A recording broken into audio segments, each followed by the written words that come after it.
السلام علیکم دوستو، کیسے ہیں آپ؟ امید ہے کہ آپ سب خیریت سے ہوں گے۔ آج میڈیسن انفارمیشن ایک اور نئی ویڈیو کے ساتھ حاضر ہوئے ہیں۔ دوستو، آج ہم آپ کو بتائیں گے میڈیسن کی جسمانی تبدیلی پر کیا اثر پڑتے ہیں۔ دیکھیے دوستو، جب بھی کوئی دوائی ہمارے جسم میں کسی بھی ذریعے سے داخل ہوتی ہے تو جسمانی نظام اس میں تبدیلی پیدا کرتے ہیں۔ اس عمل کو فارماکوکائنیٹکس کہتے ہیں، اور دوائی داخل ہونے کے بعد ہمارے جسم میں جو تبدیلی کرتی ہے اس عمل کو فارماکو ڈائنامکس کہتے ہیں۔ میڈیسن کی جسمانی تبدیلی کے عمل سے دوائی کے اثر کرنے کا عمل متاثر ہوتا ہے۔ جب بھی ہم کوئی میڈیسن استعمال کرتے ہیں کسی بھی قسم کی، تو وہ مختلف مراحل سے گزر کر ہمارے جسم میں جو خون ہے اس میں شامل ہوتی ہے۔ میڈیسن کا جسم کے اندر جذب ہونا، میڈیسن کا جسم میں داخل ہونا سب سے اہم عمل ہے۔ اس طرح یہ دوائی خون کے ذریعے سے جسم میں ہر جگہ پہنچتی ہے، یعنی کہ ہم جو بھی میڈیسن استعمال کرتے ہیں وہ ہمارے جسم میں اندر خون میں جا کر شامل ہوتی ہے اور وہ جسم کے ہر اعضاء میں پہنچتی ہے۔ دوائی کا جسم میں تقسیم ہونا، دوائی خون میں شامل مالیکول ہمارے جسم کے مختلف اعضاء میں چلے جاتے ہیں، یعنی کہ خون میں شامل دوائی کے مالیکول ہمارے جسم کے مختلف اعضاء میں چلے جاتے ہیں۔ ہمارے جسم میں دوائی کے مالیکول جگر میں مختلف کیمیکل میں تبدیل ہو جاتے ہیں، جس سے دوائی کے مالیکول ہمارے جسم سے خارج ہو جاتے ہیں۔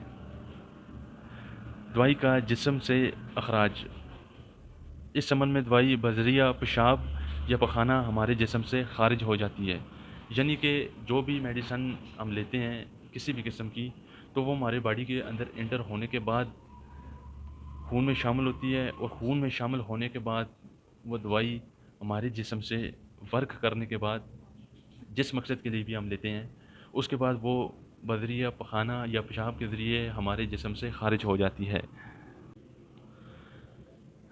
میڈیسن کا جسم کے اندر داخل ہونا، جو بھی ہم میڈیسن لیتے ہیں نظام ہضم کے ذریعے، یہ طریقہ سب سے عام ہے اور یہ انتہائی محفوظ ہونے کے ساتھ ساتھ انتہائی آسان ذریعہ ہے۔ اس ذریعے سے دوائی بذریعہ پانی یا کوئی اور مائع کے ساتھ بآسانی لے جا سکتی ہے۔ کچھ دوائیاں زبان کے نیچے رکھنے سے بڑی تیزی سے جسم میں داخل ہو جاتی ہیں۔ نظام ہضم کو متاثر کرنے والی دوائیوں کی تیاری میں خاص تبدیلیاں کر دی جاتی ہیں۔ اس کی مثال میں طے شدہ گولیاں انٹرکوٹڈ شامل ہیں۔ آہستہ آہستہ جذب ہونے کے لیے گولیوں میں خاص چیزیں شامل کر دی جاتی ہیں۔ اس عمل کو سلو ریلیز کہتے ہیں۔ اس طرح مریض کو بار بار 6 گھنٹے کے بعد دوائی استعمال نہیں کرنی پڑتی۔ ایک ہی دفعہ دوائی کھانے کا اثر 24 گھنٹے تک جاری رہتا ہے۔ زبان کے نیچے دوائی رکھنے سے دوائی فوراً بذریعہ خون جسم میں چلی جاتی ہے۔ اس طریقے سے بذریعہ دوائی نظام ہضم میں کوئی مؤثر اثر نہیں ہوتا۔ اور کچھ میڈیسن ایسی ہیں جو ہمارے جسم کے اندر انجیکشن کے ذریعے انٹر ہوتی ہیں۔ ایسی دوائیاں جو نظام ہضم سے جسم میں جذب نہ ہوں ان کے لیے یہ طریقہ اختیار کیا جاتا ہے، یا ایسی دوائیاں جو نظام ہضم میں ٹوٹ پھوٹ کر اپنا اثر کھو دیں ان کے لیے بھی یہ طریقہ مؤثر ہے۔ اس طریقے میں دوائی جسم میں داخل ہو کر فوراً اثر کرنا شروع کر دیتی ہے۔ اس طریقے میں انجیکشن سے درد ہونا ایک لازمی جزء ہے۔